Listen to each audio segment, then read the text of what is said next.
Ever heard of a place called Nathia Gali? Rings a bell, yeah, vaguely. It's gotten quite a reputation as well, like a hidden gem. Oh, okay. Tucked away in the Himalayas, jewel of the Galiot region, they call it. Supposed to be a nature lover's paradise. I can see the appeal already. So we dove into this travel guide, really wanted to get under the skin of Nathia Gali, see what all the fuss is about. Figured, our listeners might be curious too. Wanted to learn the ins and outs without having to read a whole book, right? Makes sense. A little shortcut to becoming an expert, huh? Exactly. Well, from what I've skimmed so far, the guide really plays up this idea that Nathia Gali is like a double whammy. Yeah. Stunning nature check, but also a true escape, like climate-wise. Right, like a breath of fresh air, literally. Okay, so first things first, where even is this place? Okay, so picture this. It's in the Abbottabad district of Khyber, Pakhtunkhwa, smack dab in the Galiat range. Okay, that's like northwest Pakistan, for those who are geographically challenged. You got it. And here's the thing. The guide really stresses how easy it is to get there, relatively speaking, of course. It's about, 30-something kilometers from Murree and Abbottabad, and less than 100 from Islamabad. So not exactly off the beaten path then. Well, that's the thing. Accessible, but still feels like you're getting away from it all. And, the elevation plays a big part in that. Right. The higher you go, the cooler it gets. Literally. Exactly. So Nathia Gali sits at around 2,400 meters. Okay, getting up there. Yeah, and that's what gives it those distinct seasons, which the guide spends a lot of time detailing. So break down those seasons for us. What can visitors expect? All right, so summers, think May to August.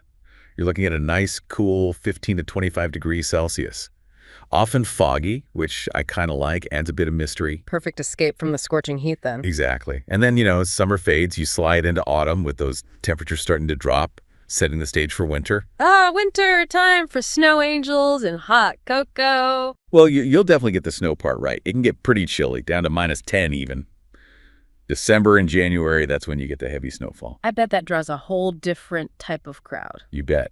Then you've got spring, March and April, mild temperatures, everything's green, flowers popping up everywhere, picturesque, And even the monsoon season, July to mid-September, has its own appeal.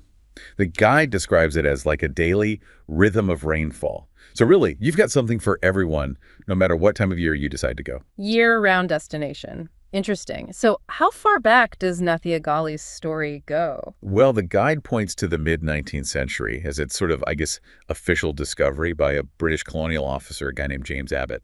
So, yeah, definite colonial roots there. So it was the Brits who put it on the map. In a way, yeah. They saw it as this ideal summer retreat. I mean, who wouldn't with that climate and all those amazing forests, pines, cedars, oaks, the whole shebang. They started building bungalows and, developing the area into a proper getaway spot. So they really shaped its early days. For sure. And it even became the summer headquarters for the chief commissioner of the Peshawar division back then, showing how important it was administratively. Wow, so a real hub of activity back in the day. Yeah, and that legacy's still visible today, like with St. Matthew's Church, built in 1914, classic colonial wooden architecture.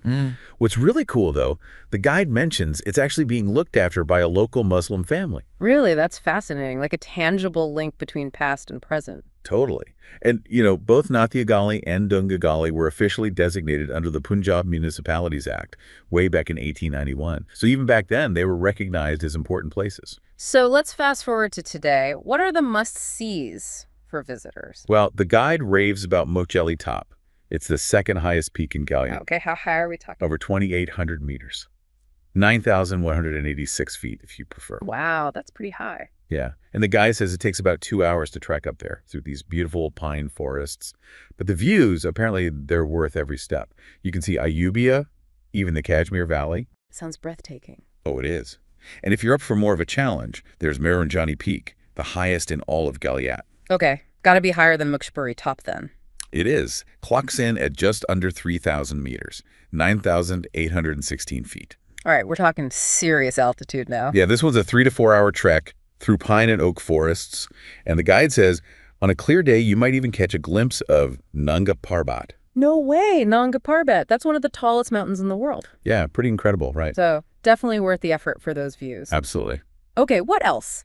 What about Ayubia National Park? Heard it's a must-visit. Oh, it is. It's a biodiversity hotspot, over 3,000 hectares.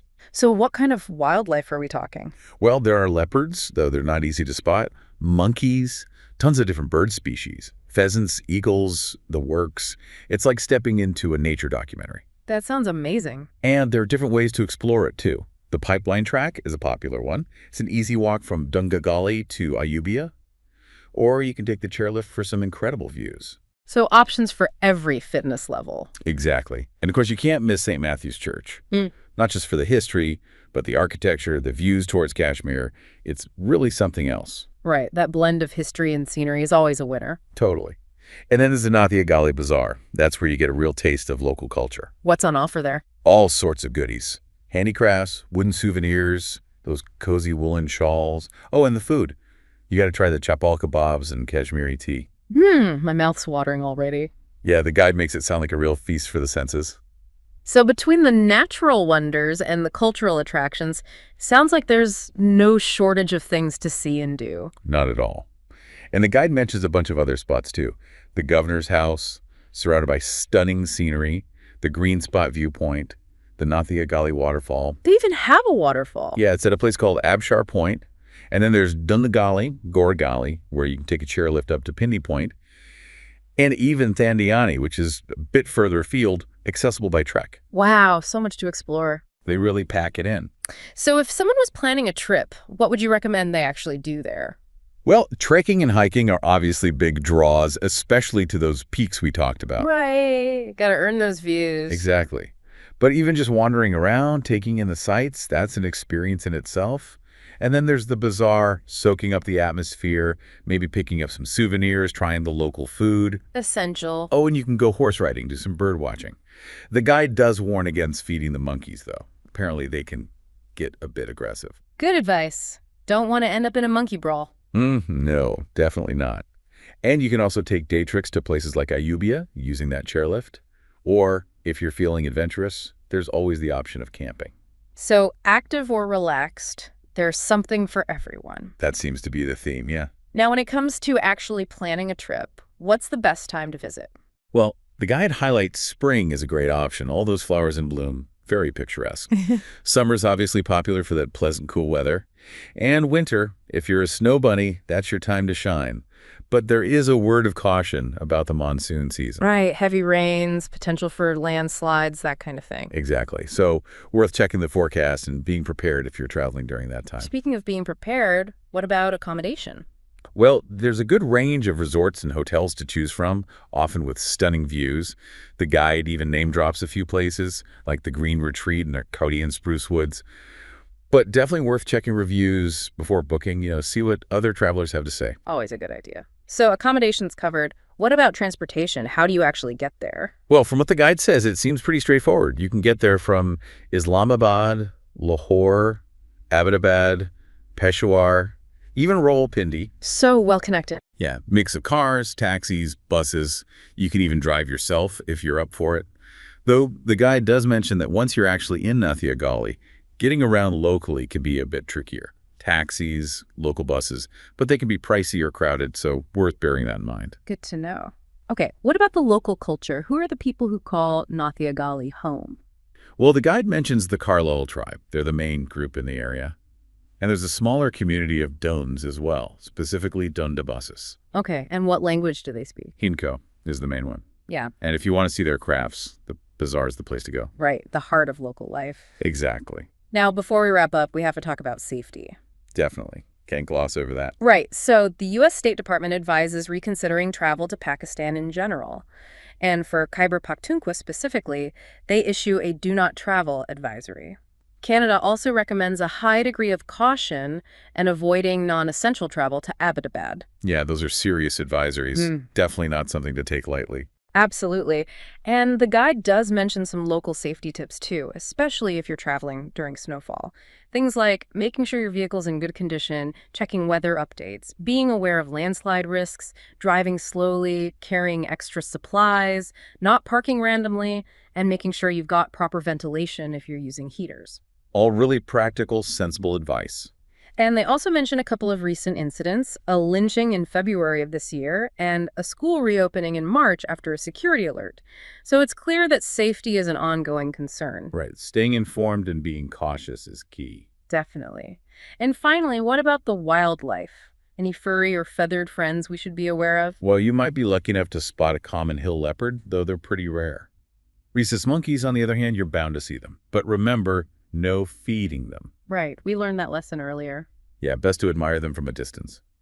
And then there are all sorts of birds. Eagles, woodpeckers, pigeons, songbirds. The guide mentions that Ayubia National Park is a real haven for bird watchers. So, lots to keep nature enthusiasts happy. Definitely. So, to sum it all up, Nathia Gali sounds like a truly captivating place. Stunning landscapes, refreshing climate, a fascinating history, and tons to see and do. It's like a microcosm of Pakistan's beauty and complexity. Exactly. But it also raises some important questions.